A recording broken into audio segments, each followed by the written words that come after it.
Hello everyone, today we talk about the medieval sword.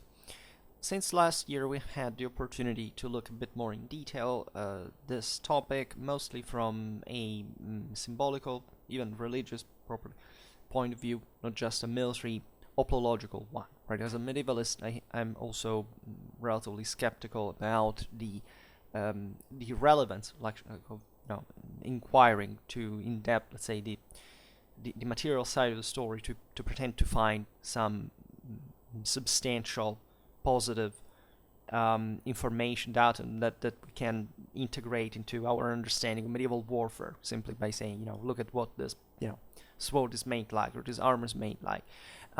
These are elements that fit into much of a broader system that starts having, in my opinion, a very interesting and appreciable sense, in the sense, of course, knowing what we're talking about materially, but also especially when we observe the single pieces in combination with, I don't know, a full panoply, for example, and the mental, of course, and the physical. But before then, the physical element, albeit always all together.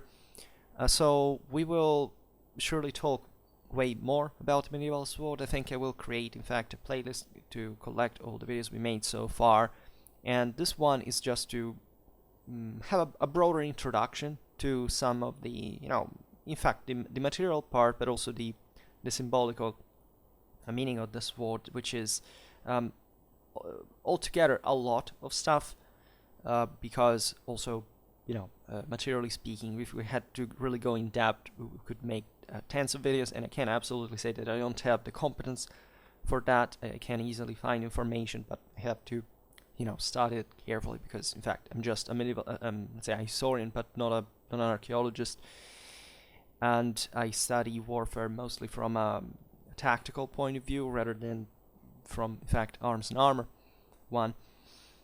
And still, the symbolical one, what the sword meant properly in the mythology of ancient peoples, and that flowed into the Middle Ages, is such a huge topic that by far surpasses anything that we can even minimally cover in this video, and that we have at least started approaching a little bit, as we were saying before, in the other chapters, let's say. But first things first, like getting the fundamentals right can be useful for anybody who maybe has never cared or got any interested even in some anecdotes or certain more structured systemic information about the sword. So we will blend the Middle Ages all in one video, so without distinguishing too much, which is dangerous, between the eras, and how the sword changed properly in from a conceptual point of view, right? There is something about a migration era sword cultural significance that was evidently lost in secularization by the 15th, right? So we're talking about one millennium of history where lots of things changed, including the same technology of sword making, and surely what happened on the battlefield. So it's a very complex thing to resume just in a small time. Saying that, one view of seeing, of course, the sword unavoidably connected to the elite fighters of medieval times. So the sword as the faithful friend, if not proper alter ego, of the knight, right? And even what's a knight, right? There is a meaning that goes even beyond the Middle Ages. Not much in modern times, which is very much overlooked and important, but from much early on, right? Knighthood was not a concept invented in the Middle Ages. It was just something living on already by the beginning of the Middle Ages in a much more secularized way that it had been since millennium, right? And so in this video, for example, we don't talk about the horse, which would invalidate actually the whole concept, but is actually, knight, sword, and horse are basically the same thing in this. They are a unicum in this form. We can call the sword at this point in history the noblest of all weapons. In the past, it had not been so, because certain cultures were, of course, were always tied in historical times to sword making, and so the sword had a great importance. But for example, the one of the spear too is overlooked historically in a magical sense, in this virtues, in this properly idea of warriorhood that has almost in fact a prehistorical. It's the prehistorical sword in some sense. So the sword as queen of battles, and the female association with the sword, with the alter ego of the knight. He went with a lot of mythology, symbology. Think about the Nike, the Valkyries, the winged glory, etc. This is all something that we'll have to take very seriously in consideration in a separated video. But this sword was something more than just, as we recall in modern times, like a, yeah, it was kind of, there was some spiritual, magical value attributed to it, but it was just kind of, you would imagine it as a sort of superstition. It was actually a very logical, very clear, very precise meaning given to that kind of figure and spiritual system. And so far on the internet, I've never heard anybody even discussing this. We will hopefully do it soon. You can argue in medieval times the sword is the symbol of chivalry itself at some point. So over the centuries, the sword changes in size, in shape, and also in combat, in technique of use, let's say, but never fails to its high symbolic value. That remains, is destined to remain over time, as the sword and cold steel in general are still part actually of contemporary warfare, much more than we imagine sometimes, besides any romanticism or anachronism in this regard. And surely there is a bit of sword living still in our daily mythologies, together with chivalry, much of the Middle Ages and beyond that we often don't recognize. So, as any weapon, the sword is primarily an instrument of death, right? And that's the only purpose of any military action, right? Because that's it's the objective of war, compelling the enemy to fulfilling your will, is that is concretely achieved, like exterminating people. And so this is also what we should have very clear in mind. This is an instrument of death wielded with frenzied vigor, apparently, at least in our view, as we forgetting that that's like the rookie type of approach to any combat, right? Contrarily wise to this idea of warriorism that has for some reason permeated and obsessed the last generations, even adult people or even certain military personnel, whatever, this idea of warriors, actually that's a pretty primitive, ineffective, and very underdeveloped way of seeing what even just a medieval knight was concretely. Everybody can throw himself with frenzied rage against an enemy. What is actually that makes the difference between life and death is actually maintaining cold nerves during that thing and knowing how to handle a weapon at that point, not just like smashing like a chimp with a club, right? But performing some of the most sophisticated moves and actions in order to maximize the effect of this masterpiece of technology that the sword was. Naturally, in every combat, that kind of lack of accuracy and precision is obvious, because the moral way before any kind of physical pressure that is delivered in that situations is brings people easily to a breaking point. So it's absolutely normal even today to see spec ops, let's say, to simply lose it and start using their assault rifles like clubs and the sword in this sense is still, as we will see, after all, in apparently a very simple tool. You can still use it in that way, and it was used in that way. Like any weapon actually in combat is used in ways that are not the most functional ones, right? But yes, even using a rifle as a club can actually be useful in combat. It's just that, that happens when things have gotten enough messed up from the ideal. And surely the sword, in our imagination, I guess, it's an icon of a romantic, chivalrous Middle Ages, full of ideals. And we say, oh, but those ideas may be just a myth. And we underestimate instead how much those ideals were, how many ideals actually existed, not necessarily the ones we think they existed, but how important they were exactly for this moral dimension and discipline and order and authority, what was required to a knight par excellence. And the sacred, which we have completely forgotten in a modern secularized society. So, as we were just saying, if you look at a sword, like, it's not that objectively it's anything special, right? It's a rough metal bar. What is that sword? It's heavy, it's clumsy, it's even primitive in look, right? It brings to our mind is the fact that it's centered, with these barbaric weapons of the Dark Ages, so that never existed, by the way. But actually, in fact, what the effort we should make preferably is looking at the immense symbolic meaning that it had, that we cannot even fully reconstruct for what it was for those people, but that we have enough anthropological, religious, and military understanding to reconstruct in a somewhat relevant way.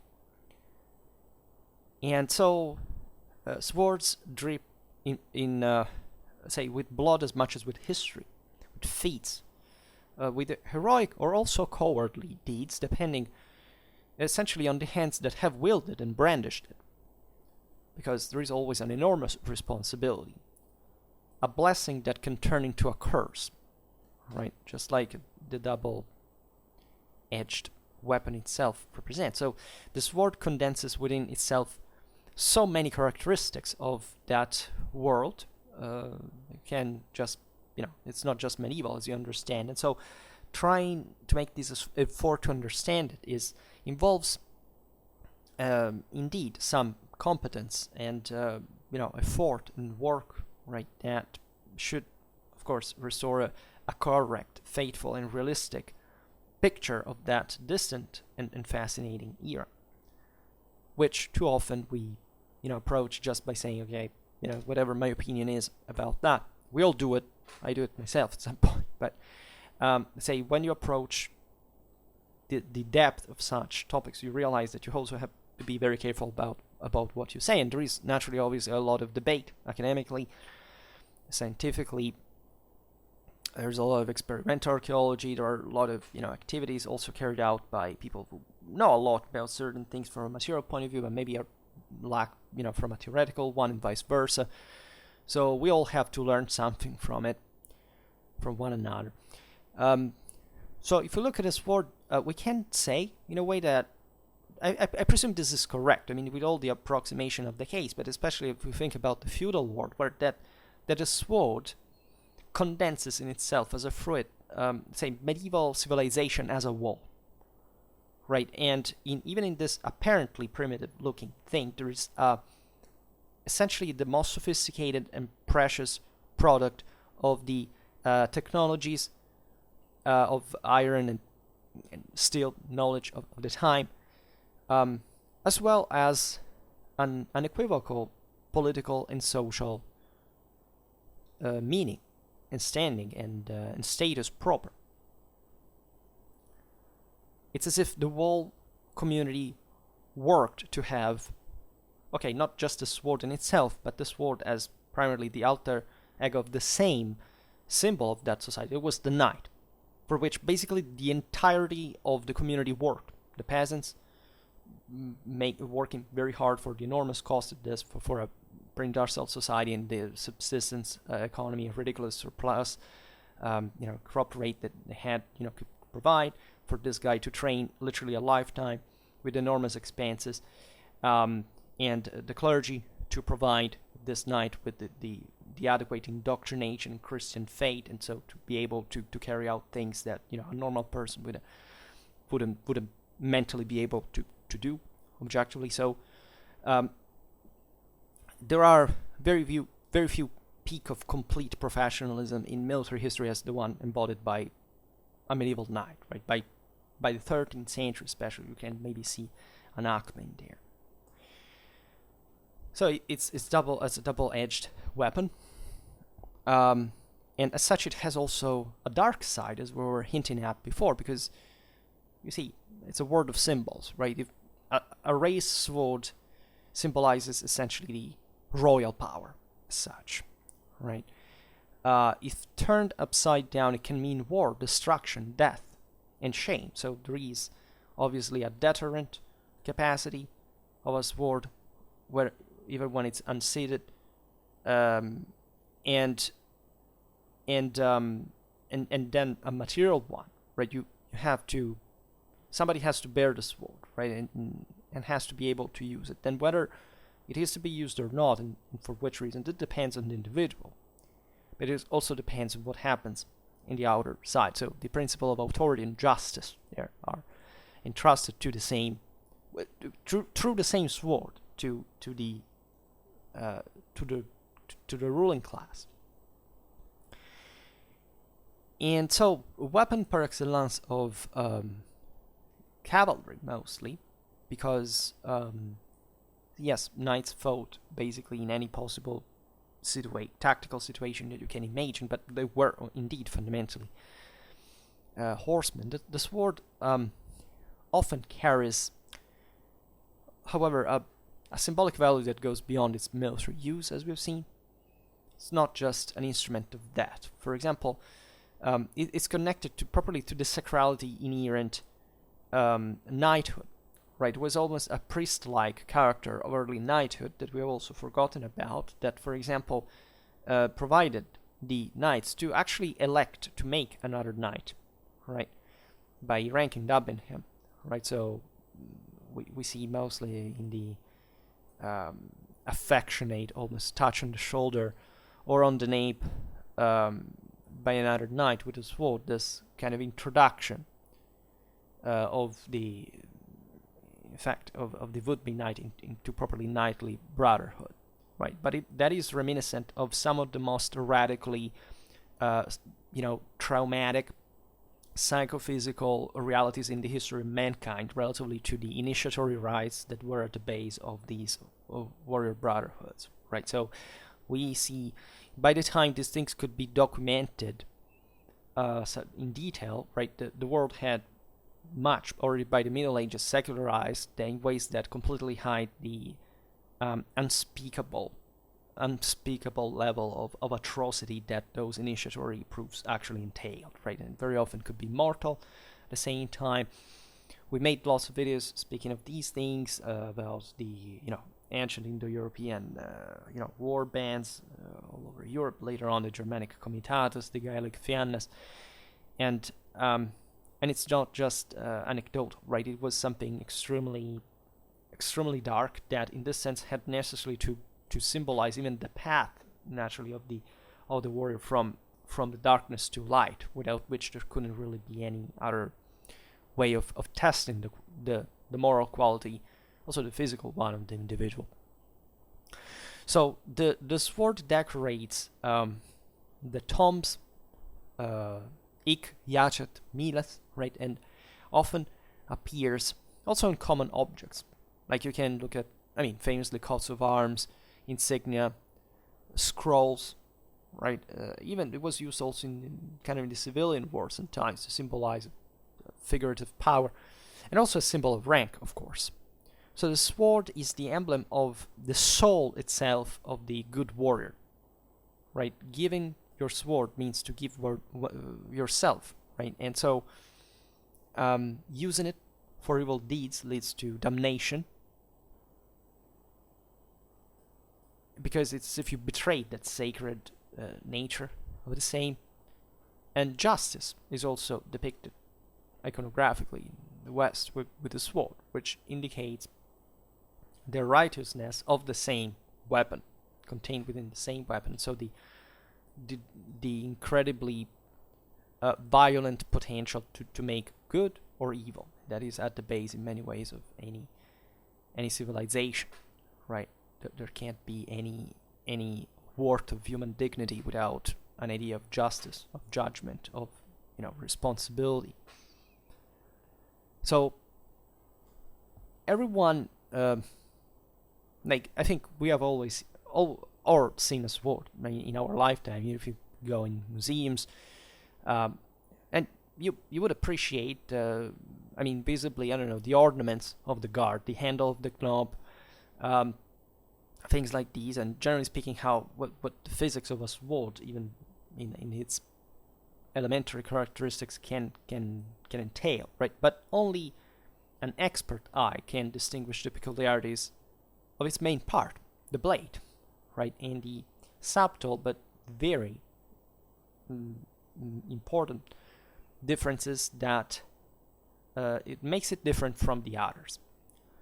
Naturally, we're talking about pre-industrial times where everything was unique, right? There was some degree of standardization by practice, by styles and so on, but never quite a sword was like another. Like also, yes, what is incredible about that past, as we will see now, is that these people had dramatically more primitive technologies than our own, but and today, the steel that they were using at the time in terms of its composition was, it's not even in engineering, in industrial engineering, as far as I know, right, considered steel by contemporary standards. It's just somewhat arbitrary. In fact, it's even a non-problem if we just speak chemically. But not even with all our best, incredibly powerful, precise, developed technologies that we have today, we are unable, we have essentially no idea of how to recreate a medieval sword the way they did it, right? And especially to make it ergonomic for the function that it had. So this is just never to commit the puerile mistake of considering yourself more intelligent or more capable than a person that lived 1,000 years ago, that unfortunately modern people, always indulge into to make up for their radical individual inferiority. But it's rather important also to stress that in the handicraft production of this system, like for a masterpiece sword that we can see, we can safely assume that would be, I'm throwing it like that for the experts would easily correct me, but in general, like for one good sword, it would be other 9 that were so, right? And this is not to be underestimated, because it's valid for armor as well, and we will get a bit into that relatively also to the performance of these swords and how they were created for. So again, they were part of the system. You cannot evaluate a sword just as a sword. You have to evaluate it as a sword necessarily with the armor of the time, with the warfare of the time, the consequences of the time. And so this means lower quality swords. This is valid also for other times in the Middle Ages. I don't know if you ever heard all the debate about where Celtic swords could be banned because classic sources say that. Well, of course, there were some swords that wouldn't, some that would, right? It were different qualities. And it's not so strange, actually, even to hear about certain eventualities. So it's always been the case. And if we look at a sword objectively, like most things at the time, like even the same warfare, like we can say that, yeah, in absolute terms, it didn't change much over the centuries, right? These swords were, aside from the different types of specialized to do different things orientatively. In combat, like they were fundamentally always the same thing throughout the whole Middle Ages, right? And part of the reason why this was the case is because the sword had reached a quality for the use for which it was intended that was difficult to improve. So it's fair, with the adequate understanding of the term, that the sword was a perfect weapon, right? It was the product of a constant work that had fundamentally of techniques, of wisdoms, of knowledge, of that had accumulated over the millennia, and that therefore couldn't quite be simply altered by, if not by the introduction of other, say, broader changes that occurred eventually in the communities in the modern age. Think about firearms and so on. So and the way swords were made was a closely guarded secret, which is not great for us, because we would have liked to know much more what a completely illiterate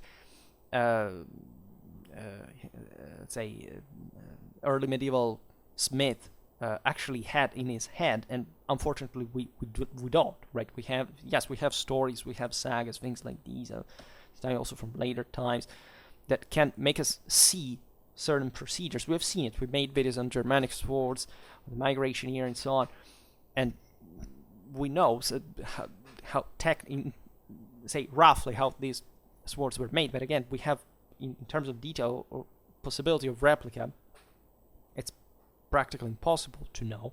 In fact, I'm also relatively shocked when I see, in reconstructionism, etc., when people say, "Wow, this sword is authentic." There's no such thing like an authentic sword unless you're talking about the actual sword from those times, right? Replicas are not authentic by definition, right? At best, they can be more or less accurate, not more or less authentic. Authenticity in this reconstructionist sense doesn't actually mean anything sensible, logical, rational. Furthermore, we have to understand, of course, as we were saying, that the artisan innovation processes by their nature were slow, also tiring. It could take months to make a sword, right? And they matured with the experience and the intelligence of the art master. And rarely we have like an evolutionary step in which we can't say, okay, I'll say from this moment onwards, right, there's this evident advance that kicked in. Right, it mostly in medieval times, the improvements made in centuries have been almost imperceptible, and this is valid for all warfare actually, which is in part rarely appreciated as also a way as a military historical analysis, and especially when we talk about even differences in hardware, right? We're talking about cultures that were dramatically homogeneous from a material point of view, and that differences in equipment were minimal, if not properly in terms of material culture, and even less if we're talking about the broader difference that these made in combat. And okay, we already talked about this on Schwerpunkt, and we will keep talking about this, but not now. And as we were saying before, no one bothered to make such techniques known. Every master craftsman jealously kept the secrets of his art, and many so have remained even today, right, resisting even the investigative capacity of our most advanced scientific instruments. There were many factors involved, even actually in part the spiritual one. In a way, smiths were seen as some kind of strange creatures. They belonged to this telluric chthonic world that actually ideally was very distant from the Apollonian Uranic one that the knight angelically and let's say militarily embodied, right? So these people were considered as like even the idea of dwarves, but where do you think it originated from? It's not like that. It was literally perceived as a qualitative distinction between human beings at the time. The idea of the great rulers that had come from properly this military background, often from the steppes, the semi-nomadic one, and that these other pre-Indo-European populations had been tamed, brought down, and being more connected to the agricultural, chthonic, telluric world that still, however, had these techniques, and the smith wouldn't be the warriors, it wouldn't have that kind of discipline that could equate him morally and metaphysically to a knight, right? But surely in all these mythologies it was recognized that it was a blend of the two dimensions, and that of course these smiths were part of, were also keepers of this magic, of these secrets. It could be even sinister. Right, think about the Nibelungenlied and I don't know, this idea that after all, again, having these weapons didn't come without a curse in a certain way, the tragic destiny of heroes and how they were betrayed by this. Excuse me, I drink a little.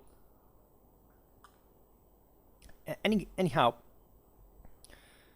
the little that we have been able to discover, for example, about the Damascus, so-called Damascus steel,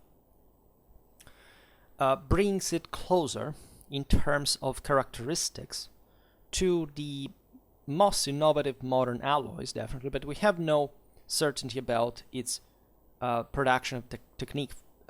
About Damascus, the etymology of the term is uncertain, because you say, yeah, well, the city of Damascus, yes, but the etymology of, let's say, if you look at the Arabic word damas, for example, it means water, due to the typical wave pattern that processing spontaneously impresses on the blade, right? You can see also this pattern welding technique. It was about, we will see now, putting together these various strata fundamentals, various packets, in fact, of packages of differently carbonized iron to twist and melt together and so on. And the swords of Damascus were produced in the Middle East, but from ingots from India, right? And the production technique was interrupted for, debatable reasons, unknown reasons most, in the 17th century. So thus modern research has failed, right? Despite all efforts to reveal its secrets. Probably their exceptional properties of elasticity and hardness are very important given the forces involved in combat. The targets they had to smash, the blade has to smash against, are due to the quality of the Indian steel. But these are very hotly debated topic, right? That of course, a type of steel that is surpassed only in recent times by super technological and expensive steel types. So there have been some, for example, electron microscopic examination showing the presence of carbon filaments and cementite crystals intertwined with the iron molecules. How Indian ironworks managed to produce this material it still remains a mystery. Some say that great part of the advancements in metallurgy, as we'll see now, were about the problem, the melting temperatures, and in order to achieve that, you had to have some force insufflating constantly oxygen at a, by the way, in regular amounts, right? So that costed a lot. So some have proposed the idea that given the monsoons that blow in India for like half of the year, constantly at the same speed, right? This could help to insufflate into the furnaces, and maybe in India to have produced this greater, this higher melting capacity that would facilitate the blade making, say, the melting, the homogenization of the steel, let's say. But this also has, of course, a relative importance. Let's say that swords have long been, we can easily say, the largest and most expensive steel artifact in common use, right? Armor didn't have the same problems of making.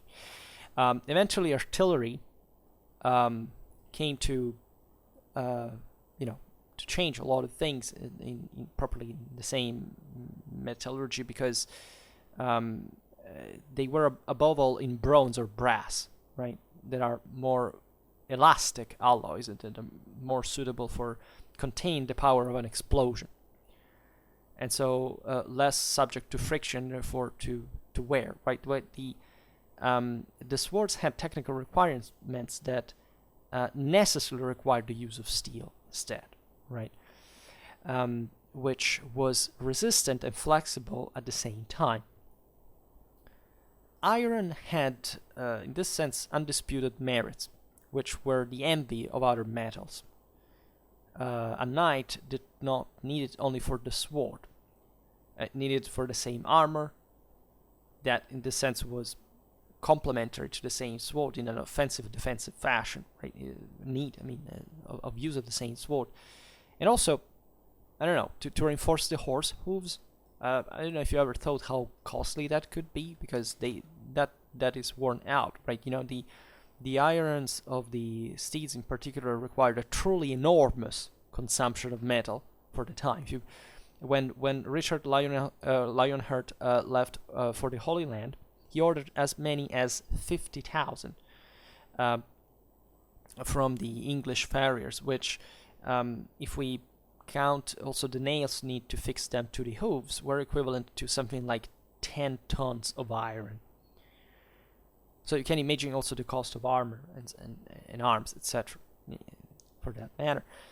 And for this reason, the steel industry was one of the fields in which the Middle Ages made the most surprising progress, bringing with it equally significant improvements in chemistry, physics, mechanics. Never underestimate the appallingly scalar boosting capacity of warfare for the improvement of civilization, of science, etc., technology, but also many other things, say medicine, and much more. So this is measured by the growing demand for iron that pressured say both the mining and the metallurgical industries of the time. And iron is also notoriously widespread on Earth, right? The main problem being, and that's the whole thing also as we'll see now in sword making, that its minerals in their natural state are mixed with slag and other elements that must be purified through long processes even before being brought to the iron works banally. So if a malleable iron with a very low carbon content was enough for the horse's hooves, swords needed instead steel, right? It was necessary. And so steel is an alloy of iron and carbon, as you know, in which the dosage of the two elements, however, is extremely important, because if the carbon exceeds a certain percentage, iron becomes of the cast type, that is too fragile, right, to be transformed into a sword. And in a sort of small chimney made of refractory material, which today we define as, I presume in English it's like the low shaft furnace or simply shaft furnace, right? However, the mineral fragments that previously purified as much as possible waste were placed together with other combustible material, and continually reviving the flame by means of, as we were saying before, insufflating usually through bellows activated by human force, which you understand before certain technological improvements, especially in hydraulics, that in fact by the 15th century really made what you see even beautiful armors like properly white steel, right? This even this appearance was due to the capacity now of insufflating more regularly and more oxygen at the same time. So before it wasn't like that. So when this impacted the quality of steel. When the oven was cooled down after burning a ton of fuel, the product to be extracted, this was a massive solid metal with kind of a sponge appearance, weighed about 1 kilo. There are different names of this. I'm not sure what's the one in English, let's say, but this material was still mixed with too much slag, right? It had to be melted again and then worked by the sturdy and expert hands of the blacksmith before it could be used by an armor smith, a weaponsmith. So it was eventually heated and hammered for hours, right? And it was purified to form so in this pattern building process, as we will see now, these packages, these ingots, let's say, put together, right, of the objective of which was being as homogeneous as possible, right, in substance. And these ingots were eventually combined with each other and worked to obtain hardenable steel. So there were technological innovations also throughout the medieval millennium. Say, for example, as early as the 12th century, the progress in mechanics with the introduction of water mills led to an increasing, a significant increase in production. And the driving force provided by the rivers made it possible to operate large bellows and therefore to build larger slums, which they produced this, blocks of up to 15 kilos, which was a hell of improvement from previous times, and in this sense also with much less, let's say, material in proportion to burn, with much less combustible. So the same hydraulic energy could be used to process the large ingots thus produced by mechanical hammers and cut into workable pieces. So equally, the ingots were heated, stacked, beaten, and folded numerous times until the desired carbon content was reached. And only at this point they could be stretched to prepare them for the next stage.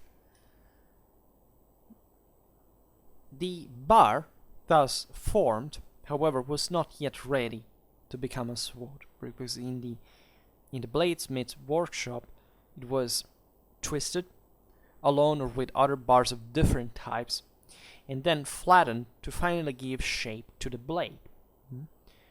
So the blade model was designed with the utmost attention to meet two needs that are very important to get, because they are actually opposite, right, to one another. They are inversely proportional, at least by some degree.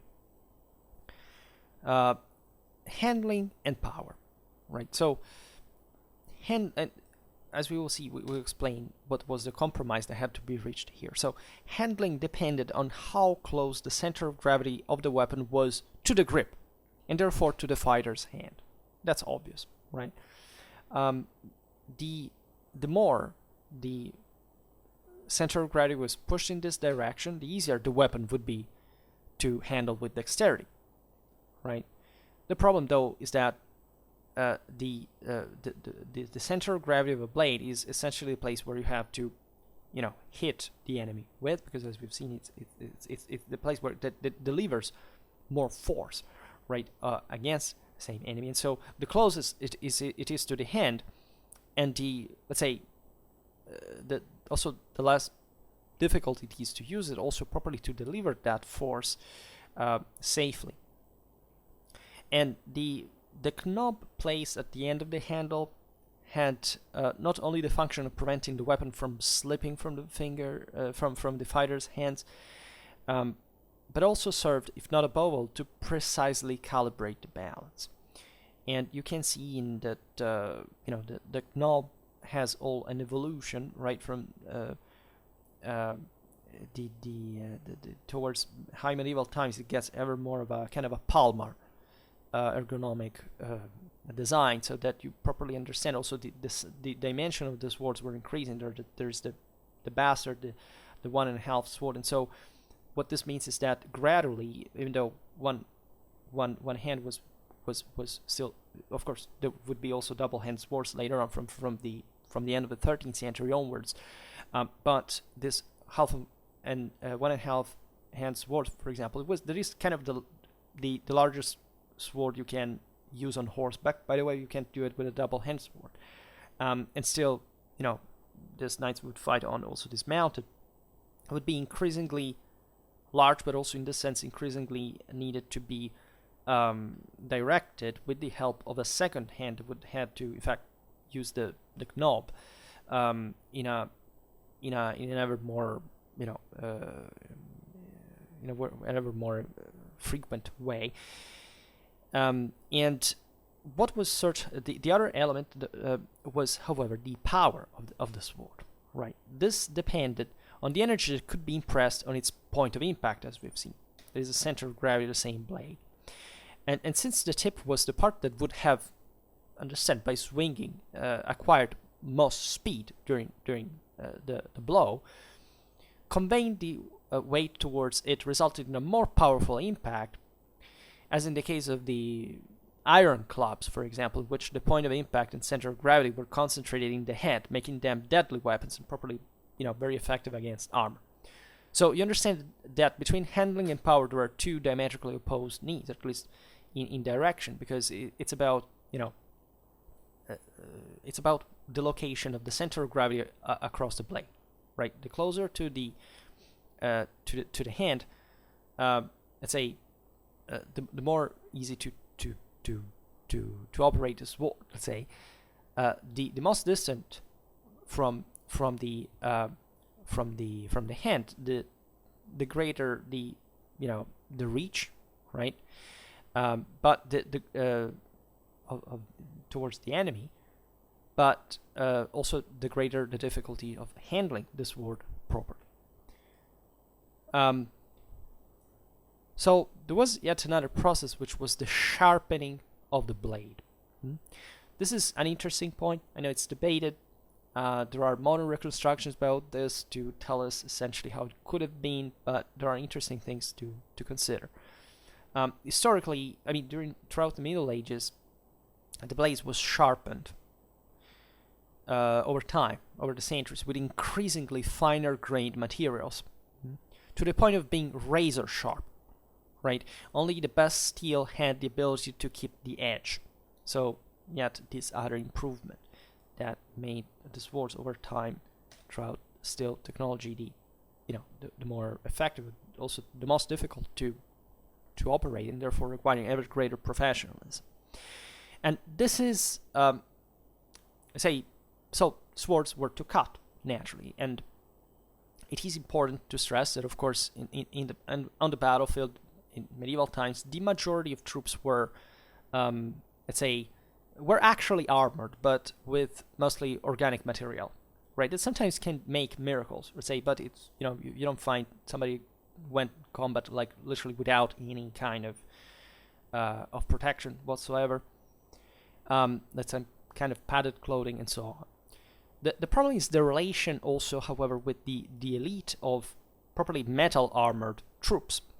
So at the same knight versus knight, just to make you understand. So you would say, well, a sword would cut. Let's say a knight would normally encounter way softer targets than a heavily armored opponent, right? And so the sword was functional because knights didn't just fight against other knights, but they butchered down lots of other people that were mostly, in fact, softly armored in that sense. And modern reconstructions show, albeit, modern reconstructions, doesn't matter how well they are done and how objective and convincing and realistic they are, or inaccurate they are, say, but they're only modern reconstructions. We were not there at the time. Show us, however, and convincingly, I would say, I have nothing against the idea conceptually, that swords were not meant to cut through armor, right? If you hit properly at the right center of gravity with the right angle inclination and the target, perpendicular to the target, you can see that the heaviest blows, operated, however, by people who are not medieval knights, and it doesn't matter how much you train in your life to be like one, you cannot be by definition or by any stretch of the imagination. First of all, because we don't know, and secondly, because we simply cannot replicate what made knights. And swords, paradoxically, are the least important factor involved. But physically speaking, this show that dramatically well delivered and powerful blows, let's say of a sword blade against chainmail, actually are able just to cut through a bunch of rings at a time, which means that you can't cut through mail normally.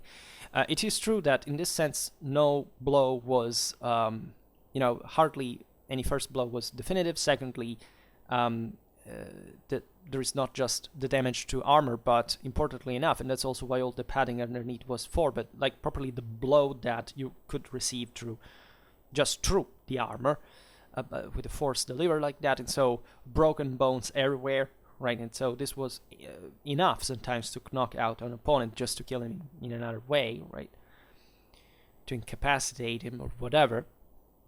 So it appears to be true that, of course, even though several blows could be given to a coat of mail, and that, of course, even on campaign, and as we've seen also the different qualities of material properly in construction could exist in armor, you could, I don't know, at some time pierce, because there was still a thrusting capacity of sword through these areas that had already been damaged, or maybe just, that had received so many blows from different clashes, and there hadn't been time, I don't know, to repair them, something like that. It seems fair to assume that the sword apparently wasn't designed to cut through armor, right? Now, this judgment is important, because again, it has to be understood not just in, of course, sword against armor, but sword against whatever was possible to find out there. There is one thing, though, that this increasing sharpening of swords during the Middle Ages basically stops, incidentally, not coincidentally, by the mid-14th century. That is to say, basically, plate armor starts becoming prevalent in the men-at-arms panoply. So we're talking about the elite. So at that point, as we'll see, the sword will turn into something else, right? It's still to deliver an important force, but not to be, extremely cutting, let's say, and just also to deliver important thrusts, to exactly exploit the gaps within, the armor, the plate the armor plates, and so on. So that would tell us that, in spite of objectively in the mid-14th century, it's a moment in which there is also a greater tactical diversification of troopers, because part of the reason, men-at-arms were so increasingly heavily armored is that they were also increasingly kind of accompanied by other types of troops, right? Whereas, centuries before, the knight was a bit dominating in a scenario where, yes, there were always other types of troops, but, these were somewhat couldn't really defeat cavalry per se, right? And this heavy cavalry in general could, of course, support, and they were necessary. And of course, by the mid-14th century, there's also an evolutionary spread of many other different branches of swords and other types of weapons and armor, right? So there is a diversification, hence it becomes more difficult to measure that. It seems possible that at least the sword up to the mid-14th century was designed still in function of some cutting capacity to be delivered against armor. Now, there is some iconographic evidence that is pretty fantasy-like of, blades cutting, throughout everything, right? And we made this point, we talk about this in our sword videos. There are so many, think about, even the Gothic swords were said to be tested exactly to cut armor, or to all this other chivalric fiction that says, swords cut through, an armored, a metallic armored opponent from side to side. There is surely a bit of exaggeration and fictionalization of the thing, but I presume that still, if you look even in other apological contexts, what was the evolution of armor, the evolution of swords, or at least of weapons that were, designed to operate against armor, is that there is always kind of a correspondence between the two things. That is to say, a sword was, of course, conceived as a weapon that could inflict damage to the same best armor was out there, right? And there were surely other weapons, like, think about double-hand axes that, that were conceived properly to deliver that kind of power to smash even through the chainmail and all these things. And it wasn't easy to do. It wouldn't be, I agree, it wouldn't be the the primary or the expected goal to achieve. But and still there is the trauma underneath armor and so on. But still, of course, the sword had to be constructed in a way that was mainly as a cutting weapon with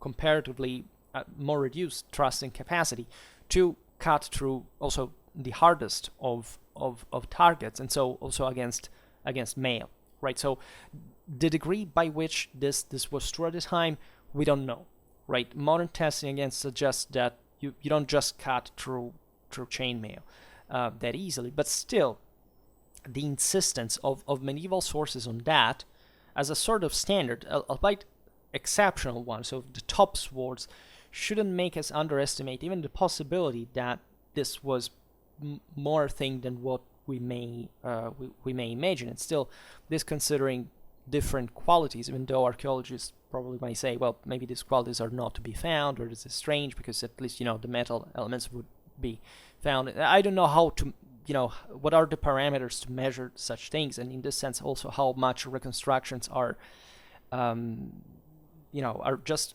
rendering us kind of the optimal armor versus the optimal sword kind of situation. And still, of course, swords were designed to cut through at that point kind of anything. But if you see that swords stop being produced with the greatest and most perfect objective of cutting up until plate armor spreads, after which they transform, something tells us that there is a direct proportionality there, and that probably mail before was more subjected to cutting than we probably suspect. This is just my personal opinion based on these data, and I don't disregard at all modern testing as the proof that yes, it wasn't like just cutting through butter through an armor, right? Absolutely not. Also, we see, I don't know, we know even kind of flatter, much less, much thinner blades like the ones of falchions, for example, were just they're just not good against helmets. Against that is plate technically, which was in this sense also pre-existing what we call plate armor for the body, where the helmets were always plate in that sense. And so these are, I know they're complex opological points that again I don't have the specific competence to carry out, but given that I also know my way around some other things, it's just like it's a question to somebody who has like a real expertise, not just a modern testing, but actually integrated to an actual historical archaeological knowledge, to see what's the best approximation that we can reach scientifically speaking about this topic. The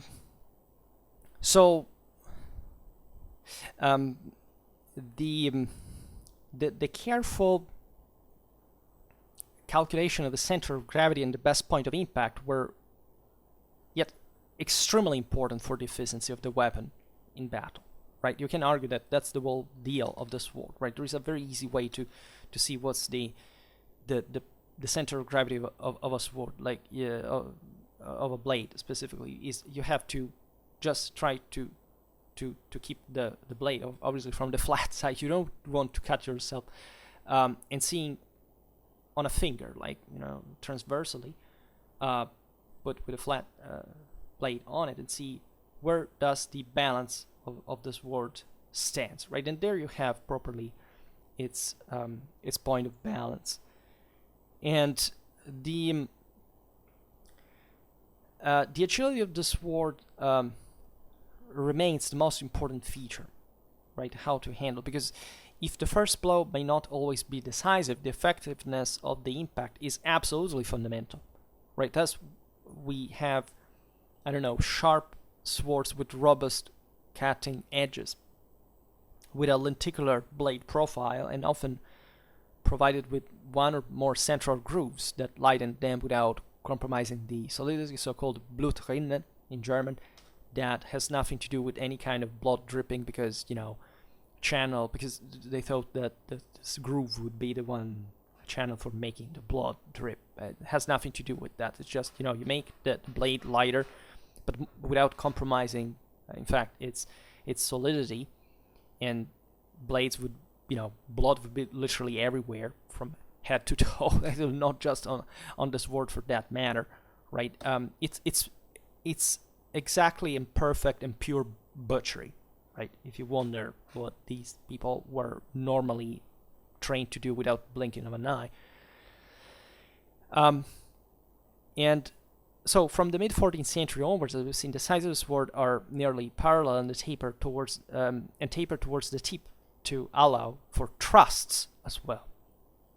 I say they evolved mostly toward that direction, at least as far as mostly the men-at-arms were concerned. This is important also as a tactical differentiation, because you understand that the heavier the opponent, let's say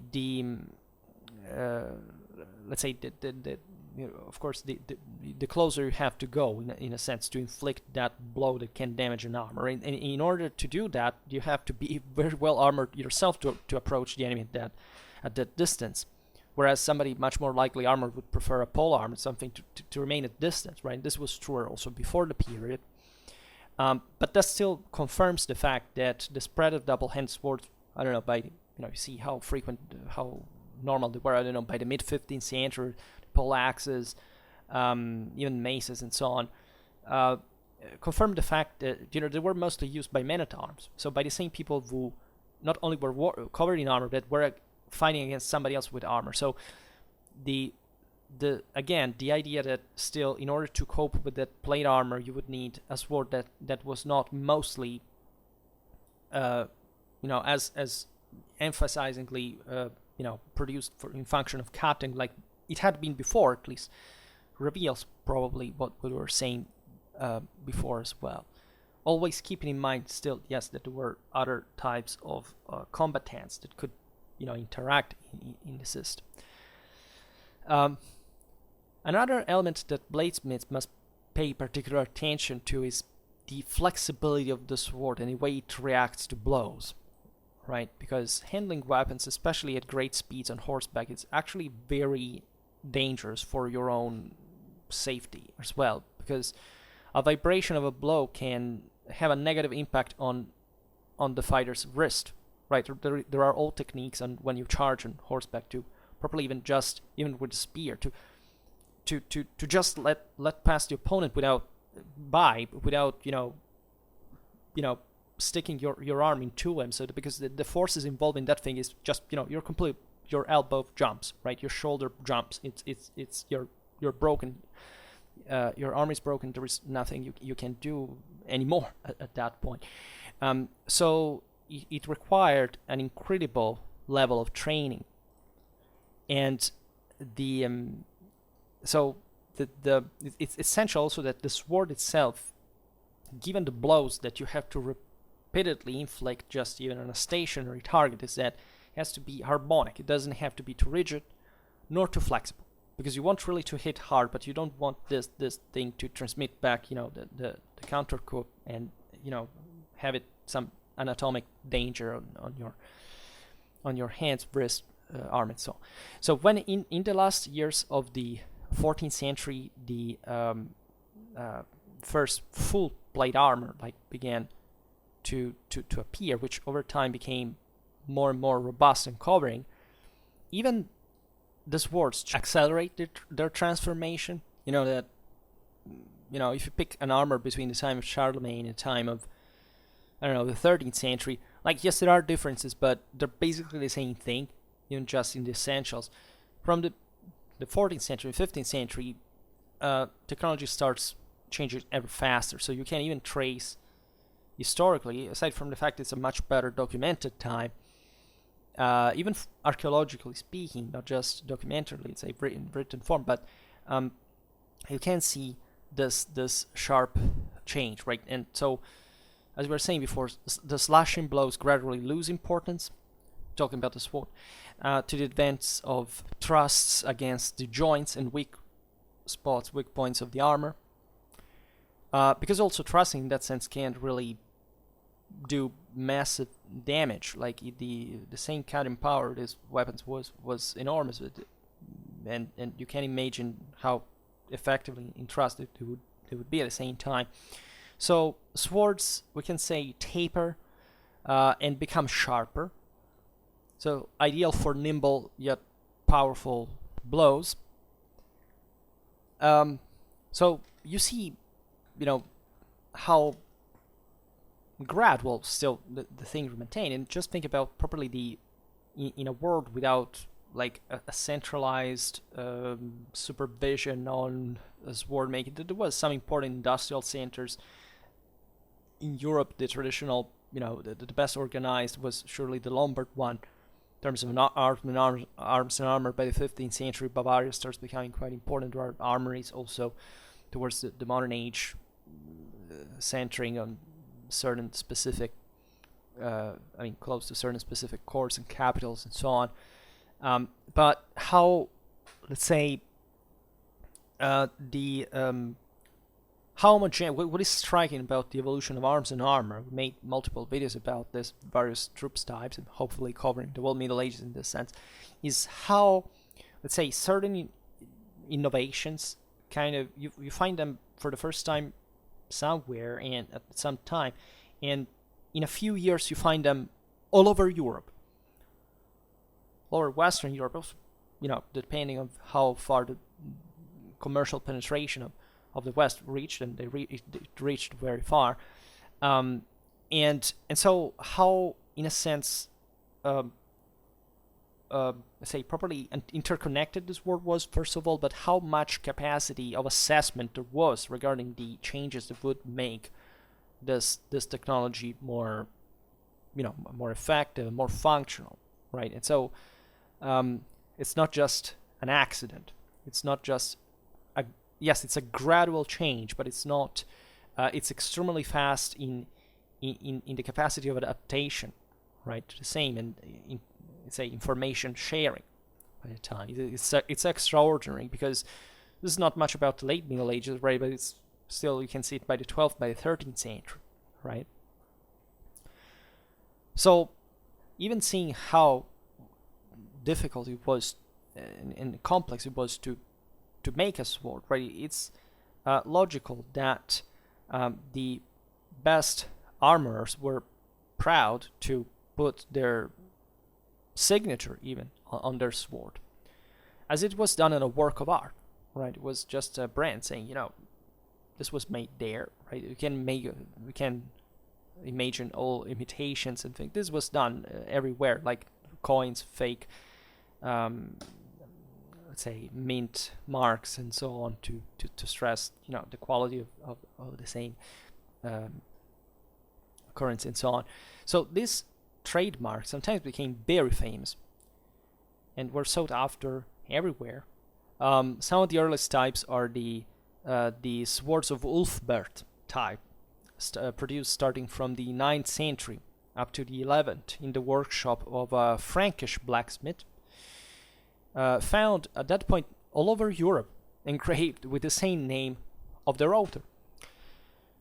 And more or less what was the main centers of arms and armor production historically in late antiquity, say in antiquity in general in Europe. It had been, when you see we we mostly see, okay, the beginning of the Middle Ages, we say, okay, this barbarian world, more or less, right? But actually it's a much more complex thing, even just in the Germanic origin, right? The spada is kind of relatively short, squat, similar to the Roman gladius, right? And people say, no, it's different because, the gladius was more like a dagger and short, but actually the metric was the same, right? It was all Celtic, right?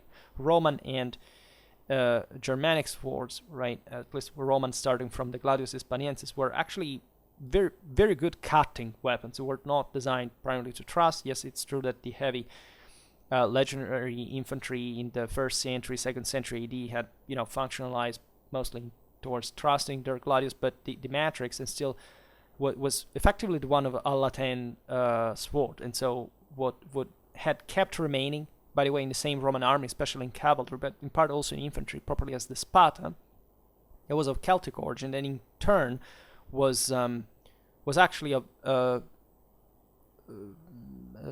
say steppe like Scythian in origin, because that's where it flowed from into Central Europe.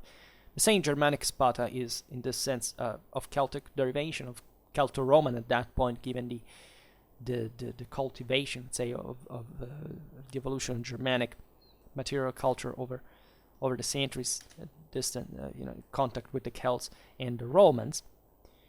And at this point, actually, the best armoring area had by times of Roman conquest, let's say, had shifted towards the noricum. And part of the reason being that the steel, the calbis noricum, as the Romans called it, was this iron already naturally loaded in adequate proportions of carbon, made it, compared to these blades that the Romans used eventually to produce most of their swords and other weapons, in these mines in today's Austria, essentially, where in fact, surprisingly, they're still active for mineral extraction. Then towards late Roman times, or the early Middle Ages, the center of sword making in Europe shifted towards the upper Rhineland, and so eventually was incorporated by the Franks, that throughout all the early Middle Ages, mostly because they were a radically warlike culture that arguably was exclusively about war, had hyper-functionalized in sword making. Not just that, even zootechnic, equestrian techniques, all these things for the gradual development of the shock, thickly packed formation of cavalry that they were nurturing because of their political and social organization. That in fact are become the Western standard. Like Frankish blades were exported everywhere, even as diplomatic gifts abroad to the Abbasids, etc. And we know because the Arabs that traveled as far as Iceland and so on were quite interested in these blades, which were sold basically everywhere. Right, the many swords derive actually from the Frankish ones, such as the Norman, or even before the Anglo-Saxon ones, fundamentally derive from there. Of course, there was as we were saying before, in Europe, a general matrix that was always the same, of the same evolutionary line. But the Franks pioneered that development, and so it spread to these surrounding populations of the Viking era and so on. The central centers of the Middle Ages are so broad-bladed, but also more tapered and pointed swords, right? Which evolved eventually later on into the rapier, right? And so conversely, the sword will end up taking longer and more elaborate forms, which passing from the 1.5 and bastard would lead to the monumental two-handed broadsword, right, of the Renaissance period, some of which, mostly parade ones, could weigh even more than 15 kilos. Right, for the record, of course, as we will see, swords were a bit like everything at the time were done actually on the base of the size of the wielder. And I presume mostly, they would be simply made in different sizes, especially in the most, let's say, industrial type of production, especially in the low Middle Ages and late Middle Ages, and then eventually you would just purchase the one that would fit better your size, because that's literally a matter of training, right? So effectively, I'm convinced that nothing that weighed more than 3.5 kilos was actually wielded in battle as weapon, right? So, and already to wield a 3.5 kilos sword, you have to be a giant. You have to be extremely fit and trained, muscular, and so on. So there are legends about people that existed. Historically, they were affected by pathologies like, gigantism. And so, somebody would surely employ these people as even some trying to functionalize them even for combat. And surely you could have there are some these heroic figures in late medieval times just saying these men were enormous, and so they could have something that was a much bigger sword. And there are all these legends and folklore and fairy tales, so much is just fantasy. But in theory, right? And it's like the question, when was the first double-handed sword created in Europe, right? Is this independent from our archaeological, availability? But it's obvious that if they started, appearing mostly from the last decades of the 13th century onwards to become kind of practically, very common among the others later on, as we've seen also in this more kind of more plate joints or structures meshing function rather than a cutting one. It's because evidently warfare as a bigger system is way more important than whatever the individual issue is with a weapon per se or the person per se, right? So it's part of a much broader thing. But speaking of the properly, how would people live with these swords? Like, the sword in itself was imbued with prestige, right? Having a sword was like having a Ferrari, a yacht at some point, right? And so the sword was the commander's weapon par excellence. Sometimes really not. There are some cultures that also, I don't know if you see William the Conqueror, the mace, the club. There were some other weapons, as we were saying at the beginning, that had sometimes a more ancestral meaning, symbolically at least. In fact, that story that bishops would use preferably maces because in theory they should have not spilled blood and just, they could cause internal trauma bleeding from within at that point. But it's excessive. Like, yes, there are these anecdotes, the sources state it explicitly, but that's not the convincing proof that was the case. The baton of command is something in many cultures worldwide, something much more important. By the way, training with clubs is something extremely ancient, basically used in all cultures by all professionals, even Roman legionnaires and also medieval knights. Medieval knights were trained literally with everything, right? There is no such thing like a medieval knight having no idea of how to operate any weapon around. Knights were capable of using and would use, contrarily to the ideal, even habitually, crossbows as secondary weapons and so, or bows. If anything, these were old noblemen whose favorite pastime, aside from cutting people to pieces, was cutting animals to pieces, and so hunting, and that was regularly done with bows. So every single knight knew how to use a bow on horseback, for example.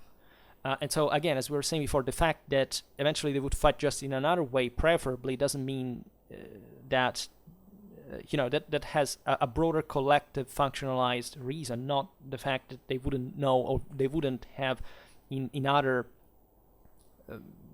situations, even where they were maybe isolated in peacetime, even though there wasn't much of a difference between wartime and peacetime conceptually, especially for a knight, right? And Milas didn't really understand something like the difference between military or civilian life. Of course, the more powerful the individual and the more loaded in responsibility to distinguish the two dimensions was, but all these kind of errant knights, they were just like not better than brigands or anything. So they simply wouldn't understand the concept, and there weren't many political or social institutions at the time that would be able even to enforce that kind of divide, and so.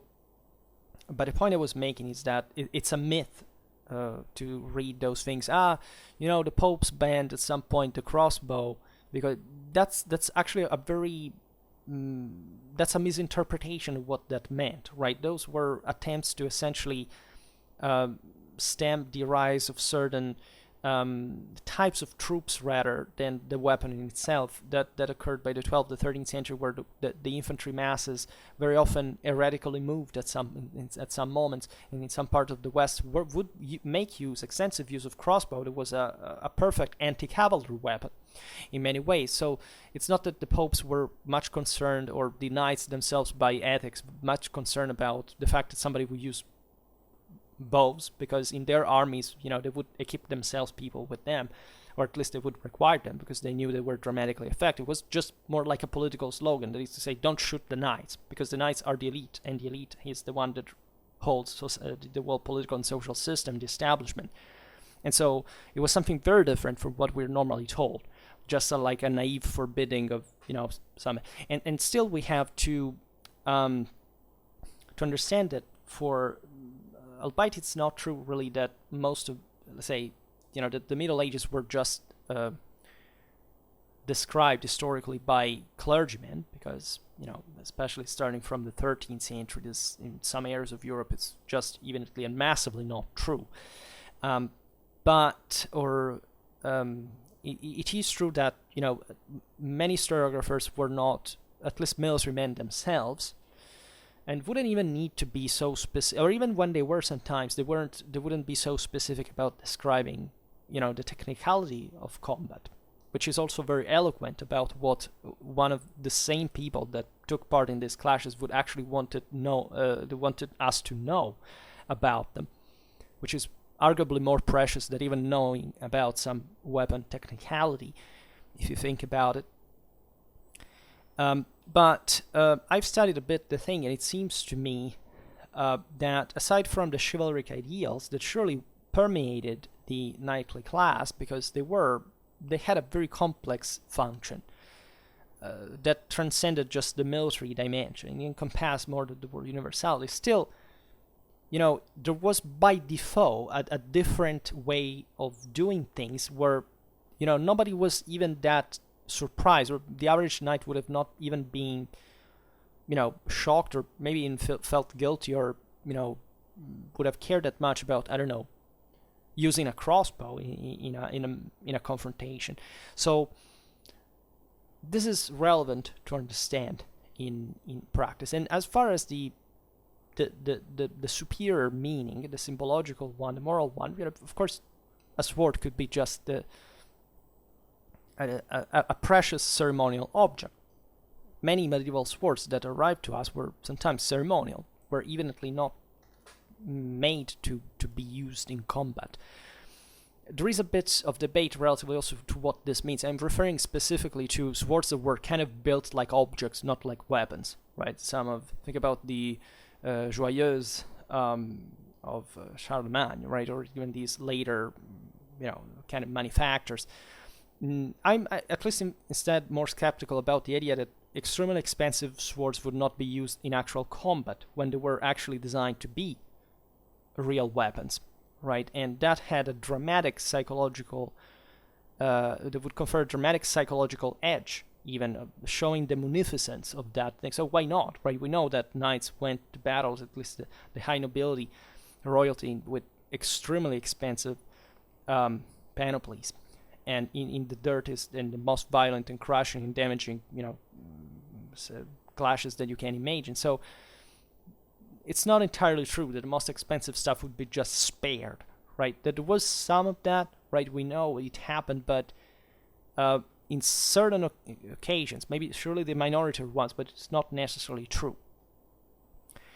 And this is the point, that the sword, of course, is documented also relatively to some kind of elite within the same knight, the same knightly class. But of course, even a humble knight owned a sword. There was a time, especially in the early days, that where just having a sword, in a sense, made a miles, at least, properly as a military professional, as in fighting on horseback and the technicality, which would become gradually, increasingly detached from being properly a knight, which is something more increased, kind of more in status, the differentiation in political and social rank.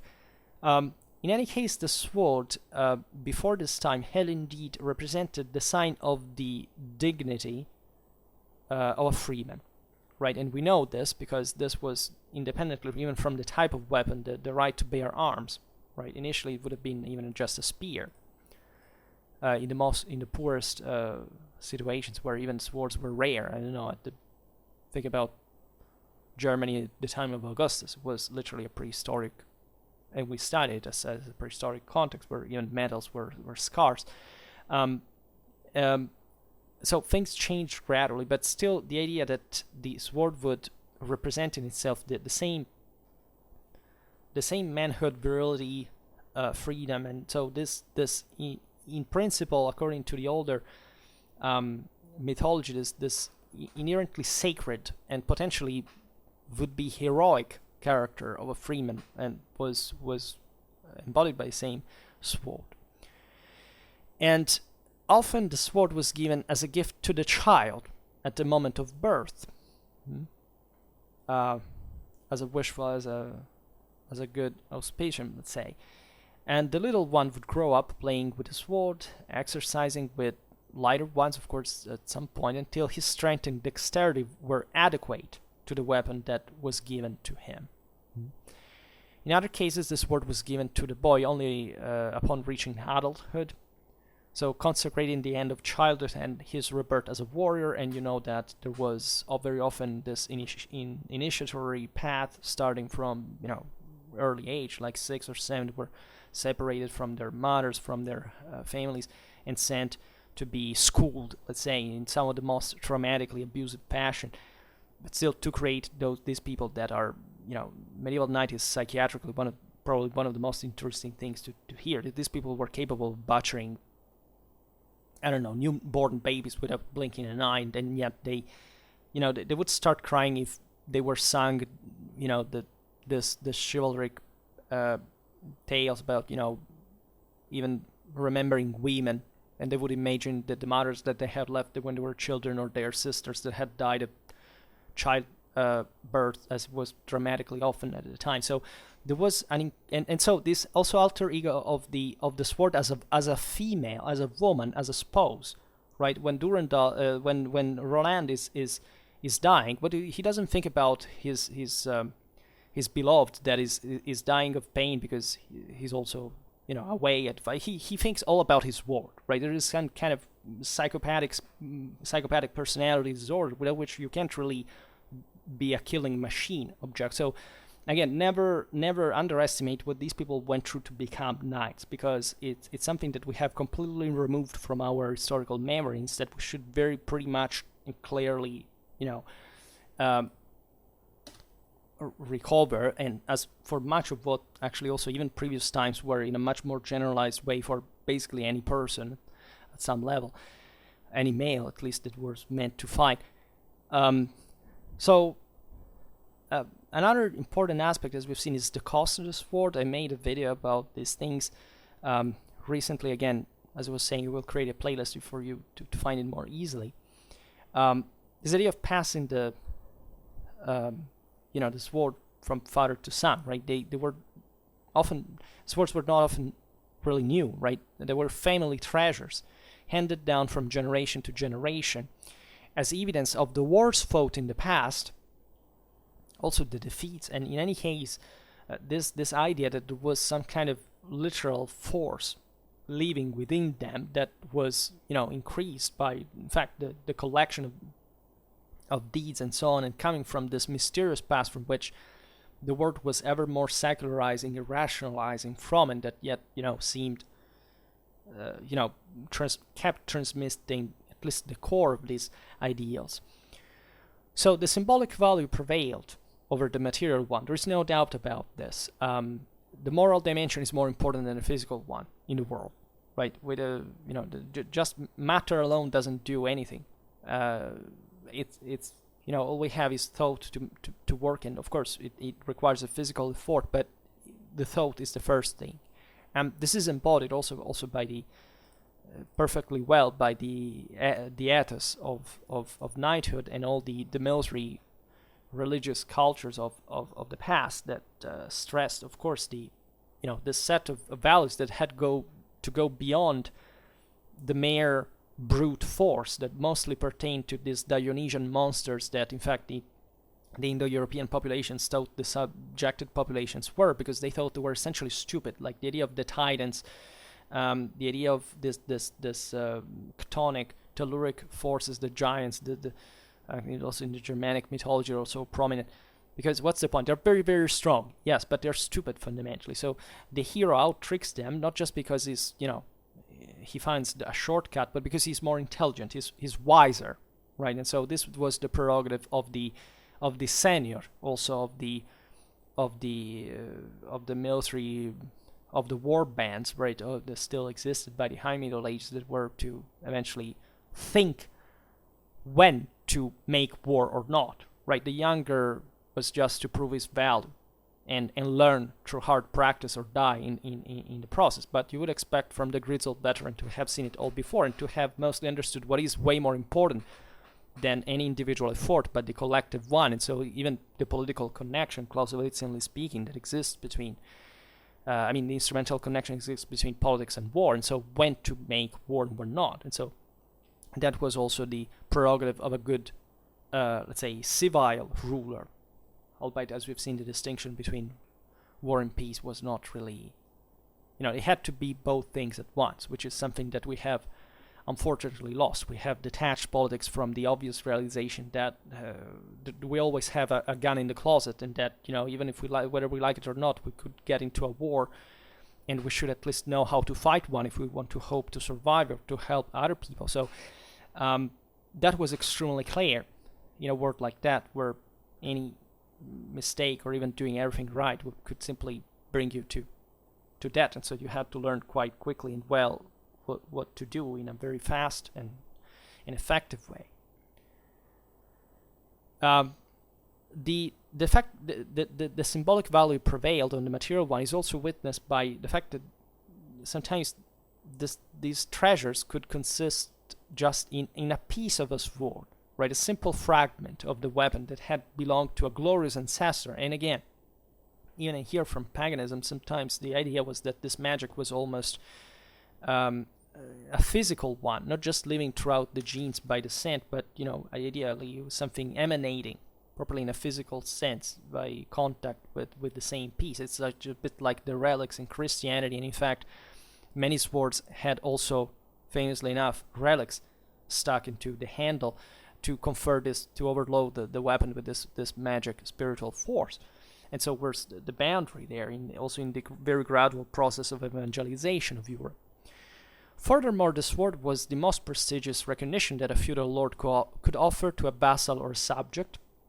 So it's a bit the same way knighthood was seen as a priesthood originally, and so this could be to elect this person to higher status, right? So as a form of reward for loyalty, for the services rendered, right?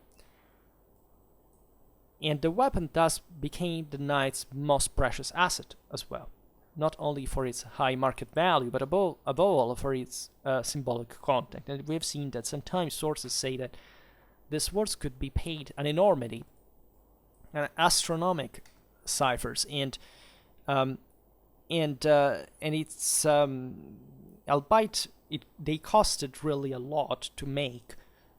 This cost would let's say that this value would exceed even that cost evidently on the market. So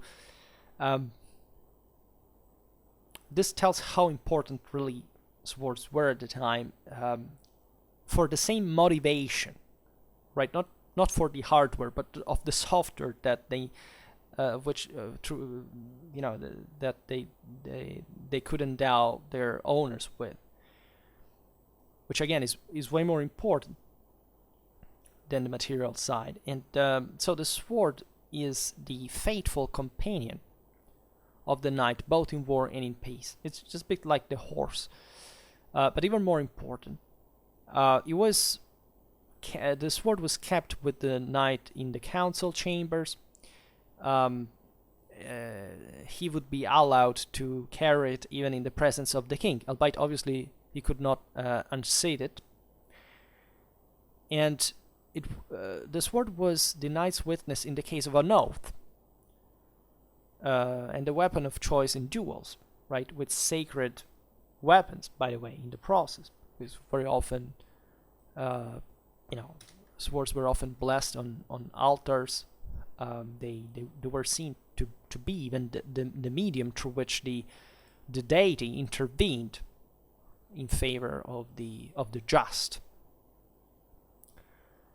And the sword would have hung at the knight's bedside before going to sleep, right? The virile metaphor of the sword is obvious, and this also reflects in part the the initial state of danger, like for a tribesman, for a chieftain to, even to sleep, leaving for a moment his sword just next to him. There are some sagas. Think about the one of Albumin that gets killed in his bedroom by his wife, and her lover Squire, but they had tied the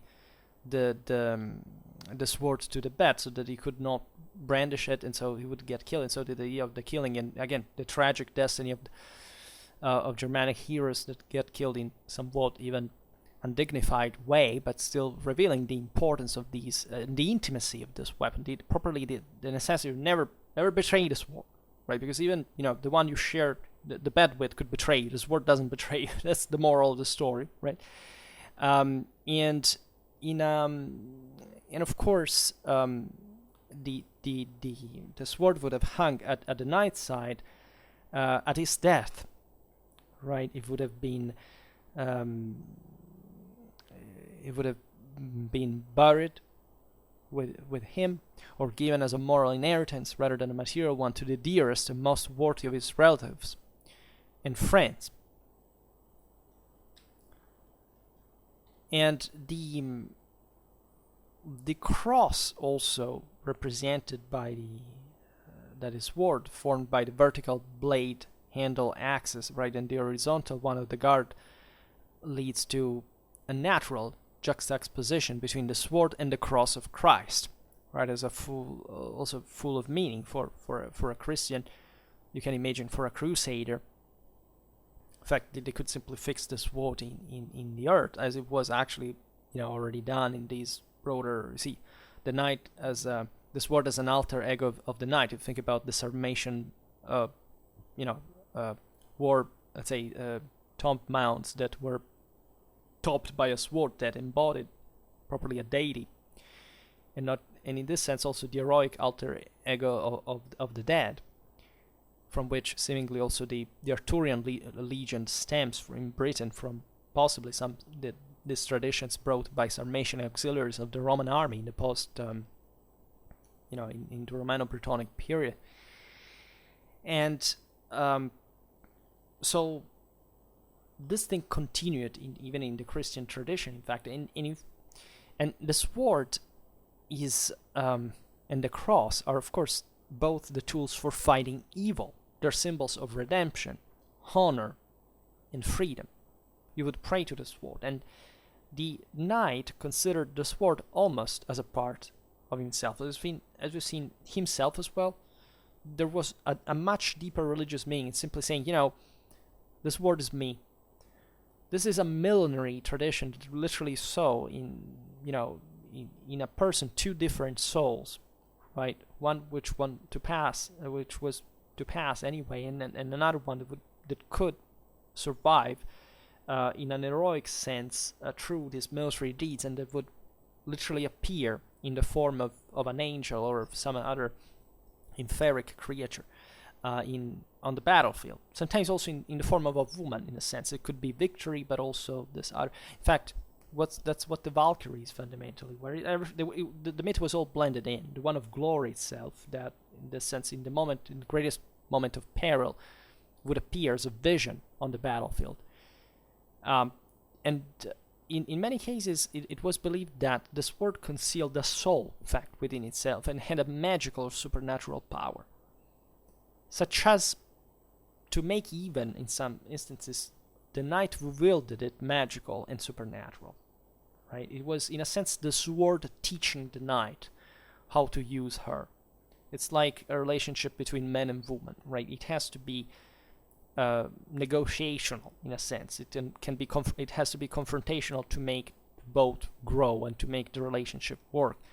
And so the sword was a very harsh, stern but fair master. And this is the case of the famous Excalibur, as we were saying before, which belonged to King Arthur.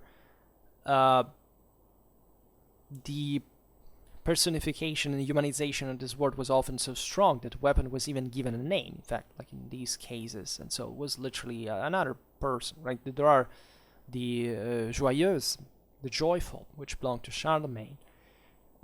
But also, for example, Lancelot's sword was called like that.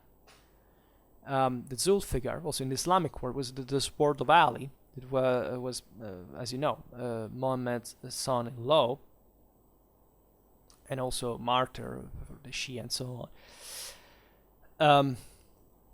Don't underestimate there also eventually the Persian connection with the Indo-European tradition of the steppes there with the Shia Islam and the meaning that this could have historically. But I'm not sure just in the Shia Islam, I believe it. I mean, primarily, I suppose, but surely there were other sacred words in Islam as well. Durandal, the sword of Roland, Cortan, that belonged to the paladin Ogier. And according to the medieval legend that projected its own values on the past, even the sword of Julius Caesar had a name, right? Romans are not, they actually were imbued with the same kind of heroic, tribal, warlike religion that shared by the other Indo-European peoples, but they were relatively more secularized at some point. But according to the medievals, this sword was named Croce Amors, that literally means yellow death.